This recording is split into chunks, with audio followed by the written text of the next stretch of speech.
anakku korban pernikahan dini. Bagaimana sih dalam Islam? Boleh nggak seseorang menikah di usia yang dini? Bismillahirrahmanirrahim. Assalamualaikum warahmatullahi wabarakatuh. Waalaikumsalam warahmatullahi wabarakatuh. Ibu sehat semuanya? Gak ada yang ngantuk? Gak lapar? Lapar. Lapar, saya lapar gitu ya. Lapar ilmu, makanya nunggu di sini bersama Mama, betul ya? Thalabul Ilmi di sini di Siraman Kolbu bersama Mama Dede. Tanya Mama yuk. Ayo. Mama sehat Mama? Alhamdulillah. Kak tidak sehat. Kak tidak sehat, nah, insya Allah. Mama jarang sakit karena selalu semangat. Ya Mama betul ya? Yakin hidup ini buat dinikmati. Ya. Oke, jangan kalah dengan Mama. Coba, mana semangatnya Majelis Taklim Al-Intisar Majalengka? Assalamualaikum warahmatullahi wabarakatuh. Waalaikumsalam warahmatullahi wabarakatuh. Selanjutnya Majelis Taklim Muslimat NU Indramayu. Assalamualaikum warahmatullahi wabarakatuh. Waalaikumsalam warahmatullahi wabarakatuh. Ada juga itu boy band tuh ya, Cowboy Junior berempat di belakang ya. Pak sehat ya Pak ya?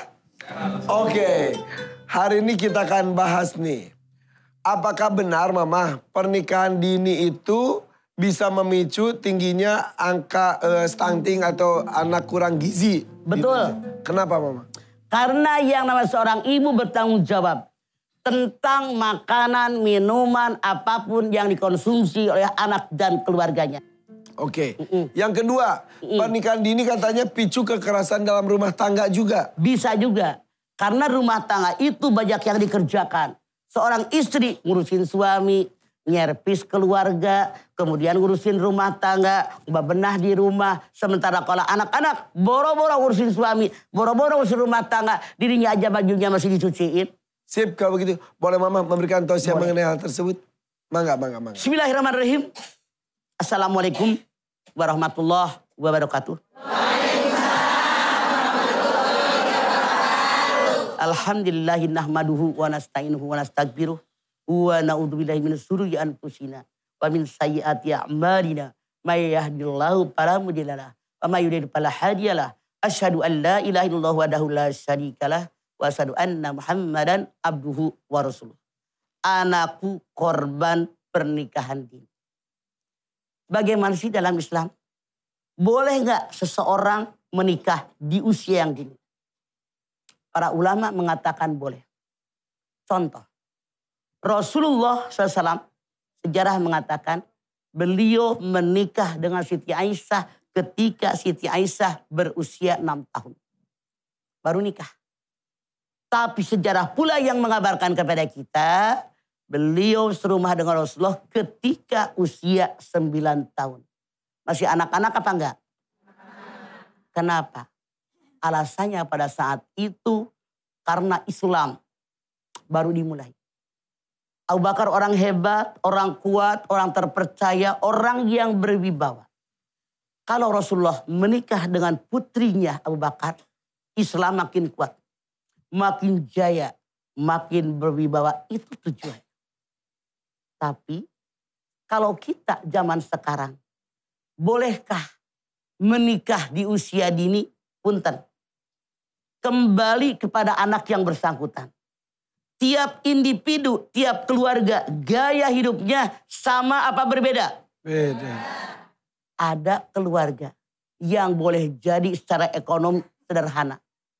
Tapi mendidik anaknya dengan baik. Dari kecil ini anak diajarin ngebenahin tempat tidur. Diajarin sama emaknya habis makan nyuci piring. Ngelapin meja.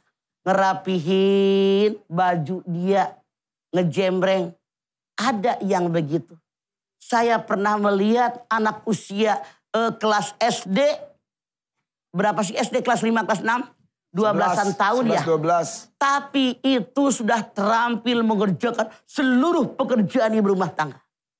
Tapi maaf, boleh jadi dia lahir dari keluarga yang berpunya. Keluarga berada, semua pakai pembantu. Walaupun dia usia 18, 19 tahun, dia nggak bisa nyuci piring acan. Iya.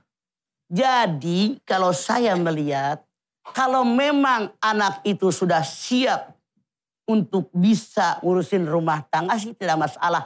Cuman punten, yang namanya menikah kan bukan hanya ngurusin keluarga. Bukan hanya ngurusin rumah tangga. Bukan hanya masak. Bukan hanya bebenah, nyuci. Tapi seorang perempuan siap reproduksi untuk melahirkan seorang bayi. Kalau seandainya anak perempuan tadi masih kecil, dia mengandung. Nggak usah jauh. Saya melihat cucu-cucu saya saja. Kalau ada cucu saya yang menstruasi ketika dia masih usia 9 tahun, belum bisa ngurus diri. Bener nggak? Masih belepetan, masih nembus. Tapi ketika dia sudah SMP kelas 3, SMA kelas 1, kelas 2, dia tahu harus bagaimana ngurus dirinya ketika menstruasi. Apalagi masuk dalam keluarga. Masuk dalam rumah tangga. Kalau dia tidak siap fisik, tidak siap mental, lingkungan juga, Masya Allah, ini akan kacau keluarga. Makanya kita punya undang-undang di negara kita nomor 1 tahun 74. Perempuan paling cepat menikah di usia 16. Laki-laki paling cepat menikah di usia 19. Dalam aturan yang lain laki-laki minimal 21 tahun. Kenapa? Laki-laki itu ar-rijalu qawwamuna 'alan nisa. Kepala keluarga. Wajib ngasih nafkah kepada keluarganya. Kalau usia 19 tahun bisa apa tuh anak? Ya. Dia pun masih dihidupi oleh orang tuanya. Makanya kita berpikir. Bukan emosi yang kita pakai, tapi rasio yang kita pakai. Siapkah anak kita menjadi seorang istri? Menjadi seorang ibu? Siapkah anak kita menjadi seorang suami? Menjadi seorang ayah? Demi kebaikan mereka bersama. Saya mengajak Anda semua. Sebagai orang tua, yuk. Jangan terlalu nafsu pengen punya cucu. Pengen punya mantu, tapi pikirkan kesejahteraan rumah tangga anak-anak kita. Tidak sedikit dalam tanda kutip. Kalau mereka pernikahannya dini, bubar di tengah jalan, mereka semua menderita. Na'udzubillah min dzalik. Hindarkan ini dengan cara kita berpikir lebih matang, biar anak-anak kita masuk rumah tangga siap, lahir maupun batin. Ya. Dan ini yang dibahas adalah contoh umum. Betul, kebanyakan. Ya, itu dia. Walaupun ada sebagian yang dari kecil memang mapan. Tadi kan mau di awal. Betul sekali. Oke, nanti siapa yang mau nanya siapkan pertanyaan tersebut ya. Yang di rumah juga kita akan simak bersama-sama. Kita istirahat sejenak. Tetap di sini di Siraman Kolbu bersama Mama Dede. Tanya Mama yuk. Ayo.